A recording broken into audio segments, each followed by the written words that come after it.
মুখ্যমন্ত্রী মমতা বন্দ্যোপাধ্যায়ের মাস্টার স্ট্রোকে মাত্র 6 মাস যেতে না যেতেই 100 কোটির ব্যবসা হয়ে গেল বাংলার বুকে। জগন্নাথ মন্দির করার পরেই একেবারে ফুলে ফেপে উঠেছেন দীঘার ব্যবসায়ীরা। দীঘায় জগন্নাথ মন্দির উদ্বোধন হওয়ার পরেই 6 মাসে 100 কোটি টাকার ব্যবসা হয়েছে।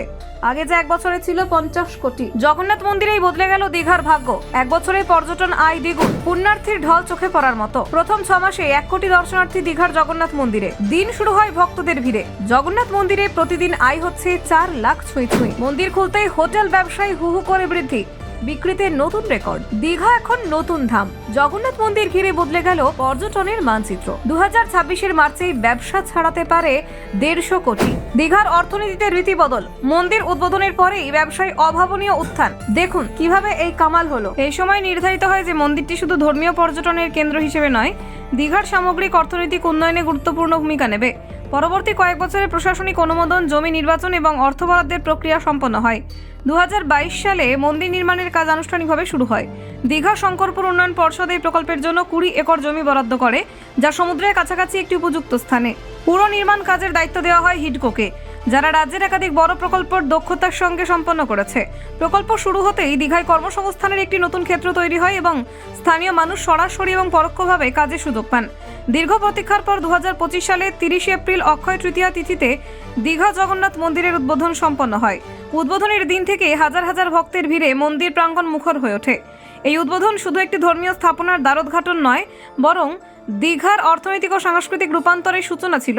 মন্দিরটিকে কেন্দ্র করে দীঘার পর্যটনের গতিপথ পাল্টে যায়।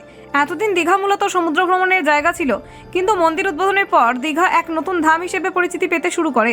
ধর্মীয় ও আধ্যাত্মিক পর্যটনের সঙ্গে সমুদ্র তীরবর্তী বিনোদন মিলিয়ে দীঘা এখন এক বহুমাত্রিক দর্শনীয় স্থানে পরিণত হয়েছে। রাজ্যের পর্যটন দফতরের সূত্র অনুযায়ী মন্দির উদ্বোধনের পর মাত্র 6 মাসের মধ্যেই দীঘা ব্যবসা 100 কোটি টাকার সীমা ছুঁয়ে ফেলে। গত বছরে যেখানে মোট ব্যবসা ছিল 50 থেকে 60 কোটি টাকার মধ্যে, সেখানেই বৃদ্ধির হার রাজ্যের প্রশাসন এবং স্থানীয় শিল্পমহলকে নতুন আশার আলো দেখিয়েছে। এই উল্লম্ফন দীঘাকে আবারও প্রধান পর্যটন কেন্দ্র হিসেবে আলোচনায় ফিরিয়ে এনেছে। বিশেষজ্ঞদের অনুমান, বর্তমান প্রবণতা বজায় থাকলে 2026 সালের মার্চের মধ্যে দীঘার মোট পর্যটন চালিত ব্যবসা 150 কোটি টাকার গণ্ডি ছাড়িয়ে যেতে পারে। হোটেল, রেস্তোরাঁ, পরিবহন, স্থানীয় বাজার সব ক্ষেত্রেই ব্যবসার ওঠানামা আগে সব রেকর্ড ছাড়িয়ে গেছে। দীঘায় এখন প্রতিনিয়ত নতুন হোটেল নির্মাণ, বাড়তি কর্মসংস্থান এবং পরিষেবা সম্প্রসারণ দেখা যাচ্ছে। মন্দিরে ভক্তদের ঢলই অর্থনৈতিক বৃদ্ধির প্রধান কারণগুলির একটি।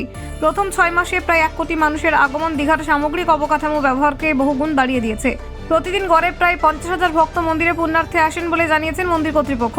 এই বিপুল প্রবাহ স্থানীয় অর্থনীতিকে প্রতিনিয়ত চাঙ্গা করছে। আর্থিক দিক থেকে জগন্নাথ মন্দির স্বয়ং একটি সুদৃঢ় রাজস্ব উৎস হিসেবে গড়ে উঠেছে। মন্দিরের হুন্ডিতে প্রতিদিন প্রায় 1 লাখ টাকা জমা পড়ে। এছাড়া উপহার এবং দানের মাধ্যমে আরও 1 লাখ টাকার মতো রাজস্ব অর্জিত হয়। ভোগ প্রসাদ, বিশেষ করে পূজা এবং বিভিন্ন প্রসাদ সামগ্রী বিক্রি থেকে আসে বাকি 2 লাখ টাকা। সব মিলিয়ে প্রতিদিন প্রায় 4 লাখ টাকা আয় হয় দীঘার মন্দিরে। Bureau report, news prime Times.